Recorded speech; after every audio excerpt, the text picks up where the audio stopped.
Hi friends, welcome to learning India. Hope you are doing well today.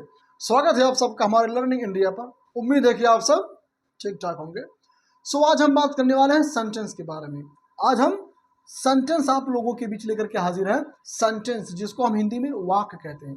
हम जानते हैं sentence के बारे में। सेंटेंस क्या है, definition, what is sentence, what is sentence, sentence क्या है और हमारे सिलेबस में सेंटेंस क्या मैटर करता है, हमारे पाठ्यक्रम में सेंटेंस की क्या भूमिकाएं हैं, उसके बारे में हम आज जानते हैं। तो ए ग्रुप ऑफ वर्ड्स, परिभाषा डिफिनेशन जो है सेंटेंस की, ए ग्रुप ऑफ वर्ड्स, शब्दों का एक समूह, which makes a complete sense, which makes a complete sense, जो एक सार्थक अर्थ का निर्माण करता हो। शब्दों का एक ऐसा समूह जो एक सार्थक अर्थ का निर्माण करता हो, is called sentence, is called sentence. क्या कहलाता है? वाक्य कहलाता है। शब्दों का समूह।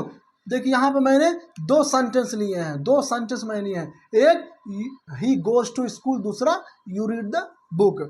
अब शब्दों का समूह, समूह मीन्स दो चार छः या उससे ज़्यादा चीज़ें अगर हम एकत्रित कर लेते हैं तो वो हमारे समूह में काउंटेड होते हैं। ठीक, तो सब शब्दों का समूह। देखिए, ही गोज टू स्कूल, 1 2 3 4, यहाँ पर मैंने 4 वर्ड्स कलेक्ट किए हैं। 4 वर्ड्स को मैंने यहाँ पे लिखा है, तब जा करके हमारा एक वाक्य बना है। यहाँ पर मैंने 1 2 3 4, यहाँ पर भी मैंने 4 वर्ड लिए हैं, यहाँ पर भी मैंने 4 वर्ड लिए हैं, तब जा करके हमारा एक सार्थक अर्थ वाला वाक्य बना है।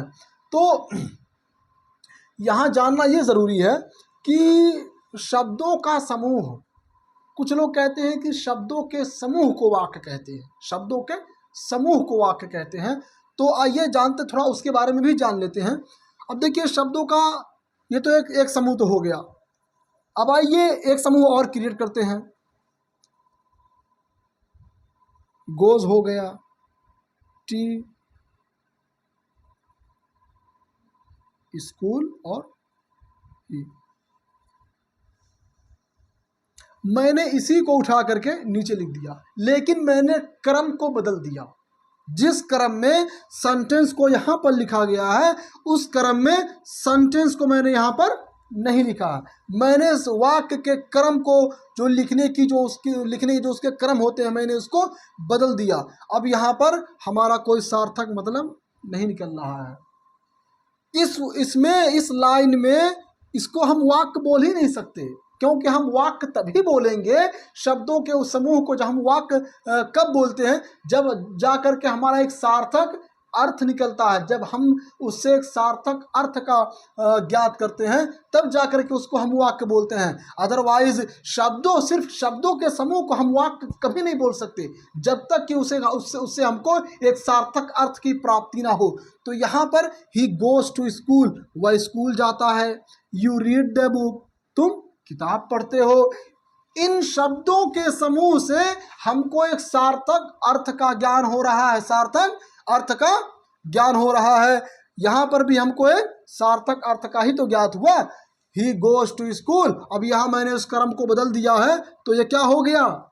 गलत हो गया, ये गलत हो गया। ये हमारा वाक्य माना ही नहीं जाएगा, क्योंकि भले कितने भी हम शब्द इकट्ठे कर लें, 2 4 6 10 20 50 सैकड़ों शब्द अगर हम इकट्ठे कर लें, जब तक उन शब्दों का एक सार्थक मतलब नहीं निकलेगा, सही मायने नहीं निकलेगा, कि किसी चीज़ के बारे में करना या होना नहीं पाया जाएगा, तब तक उसको हम वाक्य का नाम नहीं दे सकते। तो ये रहा सेंटेंस, वाक्य। अब आइए वाक्य के प्रकार के बारे में जानते हैं। तो यहाँ पे काइंड्स ऑफ सेंटेंस, वाक्य के प्रकार दर्शाए गए हैं। तो जान लेते हैं वाक्य के कितने प्रकार होते हैं। There are 5 kinds of sentence, there are 5 kinds of sentence. वाक्य के 5 प्रकार होते हैं। कितने प्रकार होते हैं?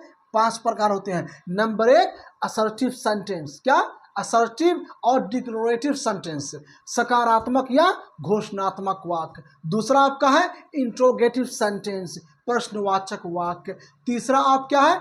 इंपेरेटिव सेंटेंस, आज्ञा सलाह व प्रार्थना वाचक वाक्य। चौथा आपका है एक्सक्लेमेटिव सेंटेंस, विस्मय सूचक वाक्य। पांचवा आपका है ऑप्टेटिव सेंटेंस, इच्छा सूचक वाक्य।